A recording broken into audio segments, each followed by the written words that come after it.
Just before Christmas, I finally got my hands on the last few pieces of a home custom-built hi-fi system. Now, this is something that I have wanted for years, but I always said that I would wait until I bought my first home so that I could see the size and scale of the room I was going to be putting it in and pick the pieces that I was going to buy appropriately. Well, last summer we bought that house, and so instantly I dove into some research.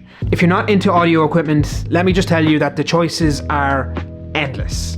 I mean, there is literally thousands upon thousands of things to pick from, all at various different price points. And so, like many of us do, I ended up completely overthinking it. The cycle I got into was I would shortlist some gear, research it only to find that it wasn't the perfect fit, all to end up right back at the start again. And this repeated for 4 or 5 or maybe even 6 months, always coming out the end back right exactly where I started.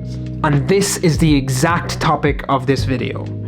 Because I was searching for that last morsel of percentage of quality in the system I was going to buy, I ultimately ended up robbing myself of 5 or 6 months of enjoyment of this thing I had been hoping and wishing for years.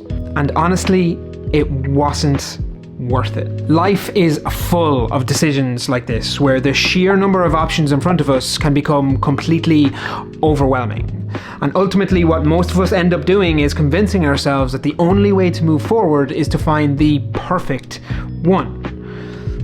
But more often than not, that is wrong, and it's wrong for 2 reasons. The first one is that the more research you do, the more options that you know exist out there. And so even when you do pick one, you're going to ultimately end up second guessing yourself as to whether it was right or wrong. And oftentimes that will result in people actually jumping from one to another, which is going to just stop all progress.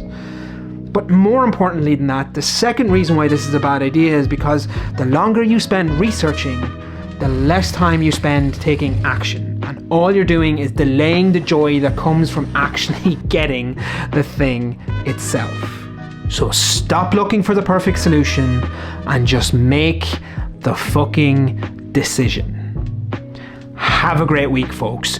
Peace.